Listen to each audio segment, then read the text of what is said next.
Вітаю вас, друзі! Сили оборони України продовжують здійснювати заходи із демілітаризації так званої Російської Федерації. Цієї ночі Альфа СБУ спільно із підрозділами військово-морських сил завдала дроново-ракетного удару по російському підприємству ВПК у Таганрозі Ростовської області.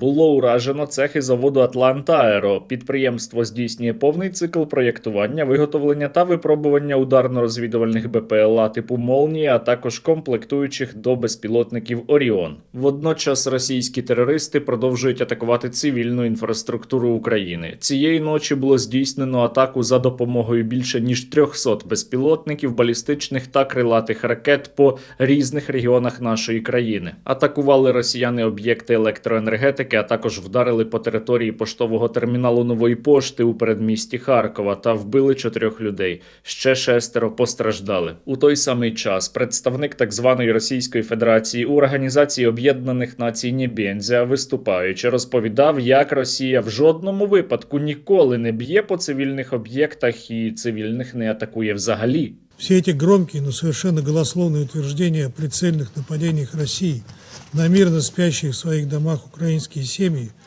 не подтверждаются ничем, никакими фактами и свидетельствами. Вооруженные силы России не подвергают обстрелу мирных граждан. І саме тому росіяни готують чергову масовану повітряну атаку проти цивільних об'єктів нашої країни.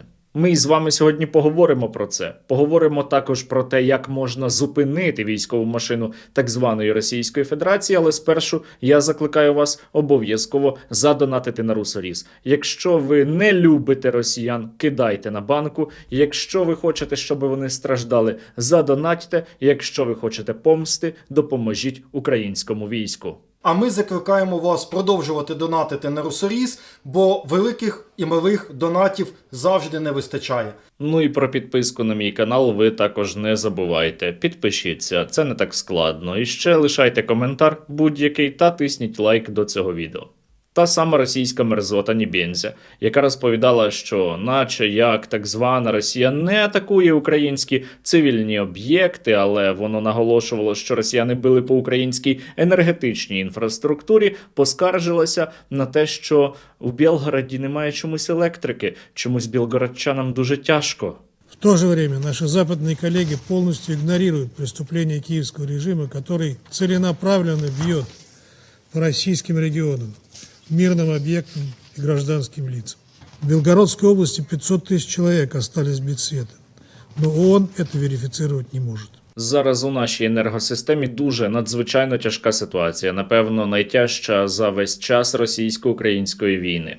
І коли в Україні ще й тяжкі погодні умови, коли є сильні морози, росіяни навмисно хочуть ще більше тероризувати цивільне населення і тому готують нову масовану повітряну атаку. Про це вчора повідомив президент України Володимир Зеленський. Є інформація від розвідки, росіяни готують новий масований удар, дрони для виснаження ППО і ракети. Хочу скористатися холодом. Найближчими днями цей удар може відбутись. Бережіть, будь ласка, себе. Бережіть Україну. І допомагайте тим, кому найскладніше і хто потребує підтримки. Те, що росіяни будуть і далі атакувати нашу енергетику, це очевидно. Тому що їхня мета – це деморалізація українців. Тому що вони хочуть, аби ми зневірилися. Вони хочуть, аби українці страждали, щоб у українців були нестерпні умови для життя. І таким чином росіяни розраховують, що ми погодимося на капітуляцію. Щоб потім вони могли українців насильницьки мобілізувати до російської армії і погнати на нову війну проти країн Європи. Це завжди важливо усвідомлювати. Ворог хоче, аби ми зневірилися, і ми не повинні йому цього дарувати. Але як нам бути у такому випадку? Що робити, коли ситуація в енергосистемі не стає кращою, м'яко кажучи? Мені, як і вам, напевно, приємно, коли Сили оборони України завдають ударів у відповідь по російській електроенергетиці. Та ж ситуація у Білгороді просто чудова. Губернатор вже не знає, що робити. Восстановить поставку электроэнергии в жилые дома, на квартирные дома в первую очередь.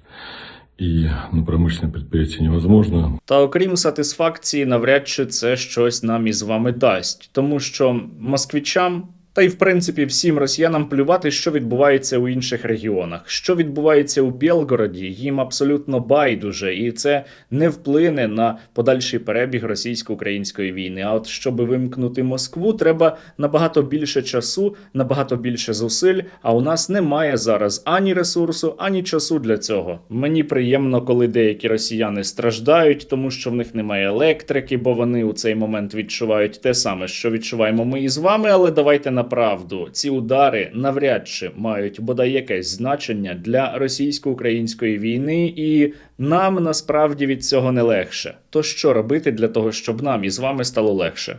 Звісно, треба вкладатися у захист наших енергооб'єктів, і тут привіт справа Міндіча. Треба іще розвивати дронову протиповітряну оборону. Перехоплювачі шахедів довели свою ефективність, але їх, на жаль, не вистачає. Ми маємо багато незакритих запитів, і тут ваші 2 гривні будуть помічними, тим паче, що за донат від 300 гривень ви можете виграти ось таку прекрасну золоту прикрасу від Гузема Foundation.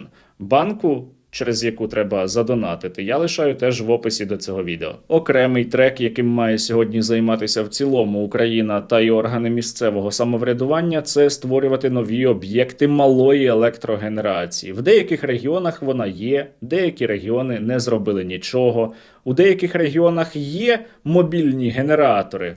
Це не об'єкти малої генерації, але як тимчасовий засіб воно працює. А в деяких, як у столиці, немає нічого. Паралельно треба добиватися більших поставок засобів протиповітряної оборони від наших партнерів, у яких іще є і запаси зенітно-ракетних комплексів, і ракет до них, але усе ж таки ми зараз із вами говоримо про усунення наслідків, про боротьбу із російськими атаками, а треба впливати на причини оцих атак. А причини – це триваюче фінансування Російської Федерації через те, що вона продає нафту та газ. Цього ранку росіяни рознилися, що 2 невідомих безпілотники атакували грецький танкер «Дельта Гармоні» в Чорному морі неподалік від Новоросійська. На судні виникла пожежа, яку наче як за їхньою заявою загасили. Даний танкер належить до російського тіньового флоту і використовується для доставки нафти в обхід санкцій. Останнім часом Україна стала бити по таких танкерах і правильно робить, але до нас долучилися іще й Сполучені Штати Америки, які захопили вже декілька танкерів російського тіньового флоту, і це серйозні болючі удари по російському експорту нафти та нафтопродуктів, тому що росіяни буквально нічого, зовсім нічого не можуть цьому протиставити. На сегодняшний момент мы не в состоянии обеспечить проводку в мировом океане всех танкеров теневого флота. Не в состоянии. Ну, однозначно. Вот почему мы не защитим корабли теневого флота. А чем? Защитить чем? Найкраще рішення поки що запропонував тимчасово живий пропагандист Соловйов. Він каже, що якщо хтось захоплює російський танкер, то росіяни повинні атакувати цей танкер торпедами. Непогана идея. И очень конкретно для себя что-то определить. Например, мы говорим, что это наш корабль, они его захватили, а мы торпедой по нему долбанем. Но он же наш. Негуманно, жестоко, ужасно. Ну, экипаж сначала там убрать. Ну, чтобы было понятно, не доставайся же ты никому. Палаючі російські танкери – це прекрасно, це чудово, цю традицію треба продовжувати, та навіть цього недостатньо для того, щоб обрізати російський експорт енергоносіїв. Росіяни не планують іти ні на який мир, ні на яке перемир'я навіть. Не помогут и заклинания о перемирии в надежде отдышаться от сокрушительных поражений на поле боя. Тому потрібно росіян до цього примусити. Як тільки у них не буде грошей на те, щоб продовжувати російсько-українську війну, вони самі попросять про мир. Для цього необхідно, окрім атак на російські танкери та нафтовидобувні платформи, такі атаки теж останнім часом почали відбуватися, знищити і російську експортну інфраструктуру нафти та газу, яка зосереджена переважно у 4 портах. 2 із них розташовані у Чорному морі. Це порт Туапсе та Новоросійськ. Ще 2 основних порти для експорту знаходяться на Балтиці. Це Усть-Луга та Приморськ. До речі, Сили оборони України раніше вже завдавали удари по цих 4 портах, але ці удари не носять системний характер, на відміну від ударів по російській електроенергетичній інфраструктурі. І от це потрібно змінити. Щойно у росіян не буде економіки, щойно у росіян не буде грошей, вони не зможуть далі продовжувати війну. І відповідно і повітряний терор, тому що їхня економіка вже перебуває у слабкому становищі і потрібно докласти більше зусиль для того, щоб бити у найслабші місця. У нас сейчас самое слабое звено – экономика. Да. Экономика. Если мы не решим вопросы экономики, все остальное потеряет всякий смысл.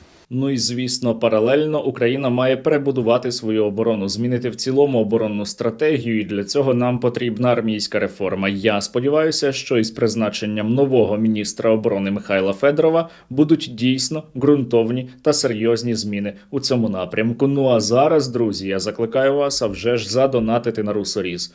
От нам із вами складно, непросто.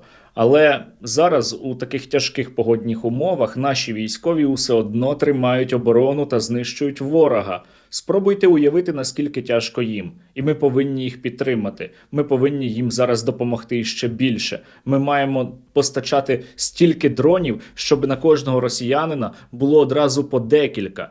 Ну а за минулу добу завдяки вам наші воїни отримали ще 200 нових FPV. Дякуємо фонду Сергія Стерненка за надані FPV-дрони. Слава Україні! Героям слава! Бажаю міцного! Ми, бійці батальйону безпілотних систем «Апачі», щиро дякуємо Сергію Стерненку та його спільноті за надані 100 пташок FPV «Камікадзе». Вже сьогодні ці дрони полетять нищити пірів, а ми закликаємо вас продовжувати донатити на Русоріз, бо великих і малих донатів завжди не вистачає. Слава Україні! Головне управління розвідки і Міністерство оборони України висловлює подяку спільноті Стерненка та особисто пану Сергію за надані 20 дронів-перехоплювачів «Дикі шершні». Разом до перемоги! Слава Україні! Героям слава! Ми, бійці батальйону безпілотних систем «Ровняне» 65-ї окремої механізованої бригади «Великий Луг». Дякуємо спільноті Стерненка за надані ці 30 FPV-перехоплювачів, які допоможуть нам зберігати життя та здоров'я особового складу, а також знищувати розвідувальні та ударні крила противника на Запорізькому напрямку. Донатьте на Русоріз та слава Україні! Героям слава! На жаль, друзі, я нічого не можу зараз вам сказати втішного. Ситуація у нашій енергетиці справді надзвичайно тяжка, але ми все одно маємо триматися, боротися, допомагати одне одному, підтримувати одне одного, тому що в нас немає вибору, тому що Росія не планує зупинятися і завершувати російсько-українську війну, а значить її можна до цього тільки примусити. І щоб так сталося, всі ми сьогодні маємо бути або у війську, або для війська і максимально допомагати силам безпеки та оборони України.